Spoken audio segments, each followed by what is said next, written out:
Okay, I've not recorded up to this point, mostly because I just kind of wanted to draft for fun, but I've drafted this Kaito deck, which is basically Kaito control. So we want some cheap creatures that are going to be able to get in for damage the turn Kaito comes out. He says things can't attack or block, we draw, we create drones. This is our bomb. Everything is built around this, so we've got basically blue pacifism. We've got Equal Plate Golem is kind of like an anthem, but also just a 2/3 for some of our other things that need oil counters. This can make itself flying or something else flying, since we have a lot of non-creatures in the deck. These raptors have just proven themselves good over and over again. They're always a 1/4, and then one of the turns you get to hit for 4 and get some pretty good damage in.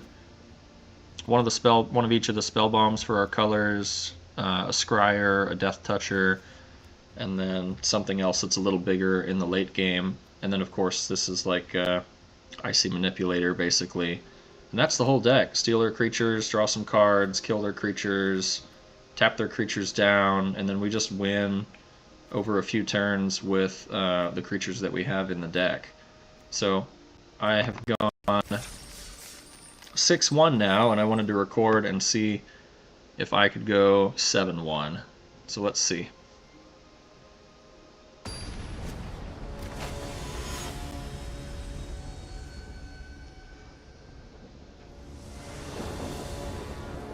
Alright, I go first with, this is great. We've got removal, we have the colors we need. We don't have any double black, so double blue helps us with our pacifisms. Prism into Unctus's Retrofitter is amazing, because then this becomes a 4/4 on turn 3. So this is a great keep for us, and going first is just an added bonus. Alright, also black. Oh man, that does change things, but also we don't care if the Prism dies very much. Like, after all, it's a Prophetic Prism, so if we attack into a Death Toucher, it's like it's not the worst thing. Wow, okay, they're going to attack us. And then what does this say? When it dies, return it to the battlefield. So we're already at 3 toxic now. I feel like we're going to have to probably just go ahead and mesmerize this thing, because we don't want it to die, but we just don't want it to be able to attack us. So now it's just kind of locked up. And then obviously we're not going to proliferate here. So this is nice. I mean, they got 3 poison already, so they have corrupted, which it's not the best, but they're also 3 colors apparently. So this is looking much better for us now. Only islands to play, so we'll just keep playing the untapped lands while we have them. Oh, awkward. Let's see. When this dies, create a Might. I think we just play Unctus now and start putting the pressure on. We're not going to block that thing, but to be able to swing for 4 here with a Prophetic Prism is really nice. And then we can just keep that pressure on every turn. We also can just kill this thing, and then, I was going to say, and then hold up a blocker, but okay, this is kind of fine. If they just run out their whole deck, I think we're going to be in okay shape. Because now we can play, I feel like we still attack here. I don't want to play too defensively. This dies, they get a Might, which can't block. This dies, they proliferate, and then we go up to 5, and then we block the 3/2 with the Raptor, assuming it doesn't die. I mean, they're pretty close to Hellbent. I'm just going to attack. We need to get them down, since we're not playing the poison game. And they're on 3 colors too, so we need to take advantage of the fact that they're relying on, looks like green for something. So the rat can die, they can take us up to 5, we don't really care about that. So now there's 1 less attacker next turn, so we play the bird and we hold up our Anointed Affliction, and we can exile the 3/2. So draw 2, lose 2, we get a poison counter, but we'll see if they even have a play here. Great, my turn. So we're just going to exile this thing. Go ahead and get rid of it. They don't have a play. We're going to put the pressure on. Play the bay so we can draw with it. Go to attacks. Hit them for 8 here. And just really threaten the damage. Now they're at 6. And we still have 1 flying, and we still have a 4/4 on the ground. So, okay. So they can block if they want to. We're just going to attack first, since nothing in this deck really has haste. They send us up to 7 poison. We resolve that. Before we play the Raptor, we're just going to draw. Oh, nice. Okay, well, then we just get to use that on whatever they play next turn. We'll play another Raptor, and now this is lethal if they don't have an answer for flying. Because we can hit 5 in the air this turn. Well, what else you got? A rat. Okay, so unless they have a 1 white mana something that does anything, we get to... Wow, this is actually great. We technically get to dose and Kaito. That's hilarious. So let's dose the Siphoner so it can't block.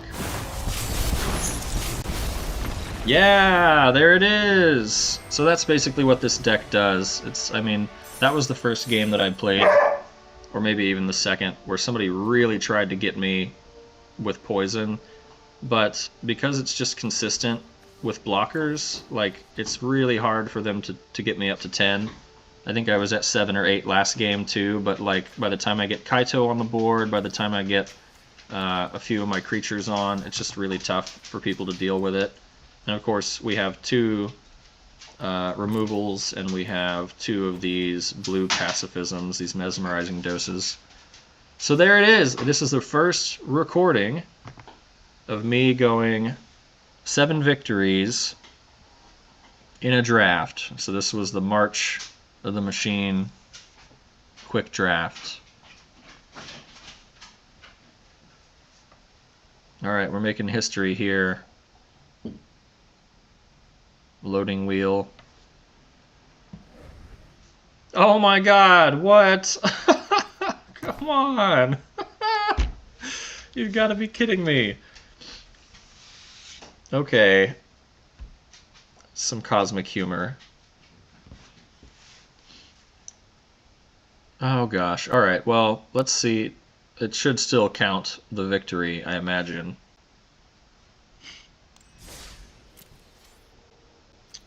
Let's see. Alright. All will be won. Yes! Okay, so 7 wins and 1 loss with this Kaito control deck.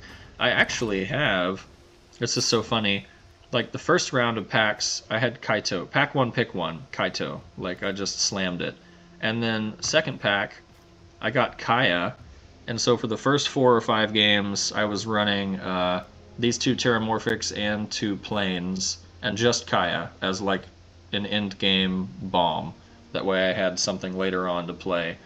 Because she's just, I don't, how do you remove this, you know, unless I'm playing against heavy tokens, and then just doesn't matter anyway by the time I get to turn 7. So, and then the next pack was Koth, which was double red, so I was already playing blue-black and then double white. I had to let Koth go. I passed it to somebody. I didn't even take it. I took something else I needed. But I just thought that was so funny that all the Planeswalkers came to me. And I won! 950 gems and 2 packs. That is really exciting.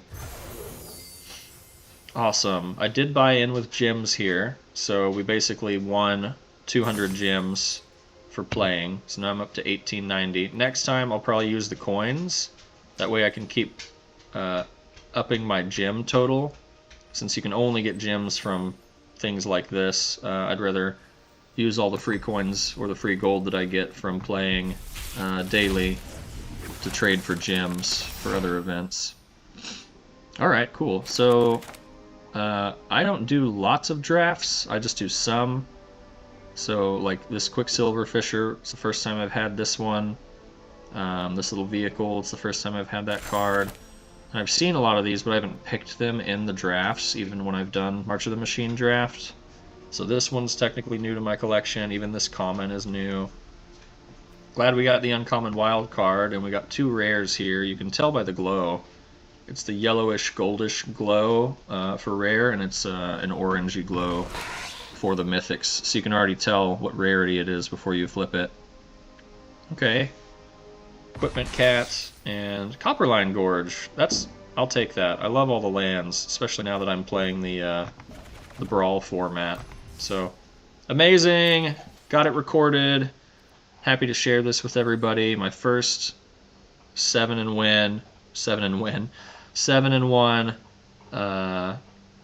7-win recorded draft. I think the only other 7-win that I had was like the arena cube. So I've won 6 lots of times, but this was the first recorded 7 and the first 7 since Arena Cube.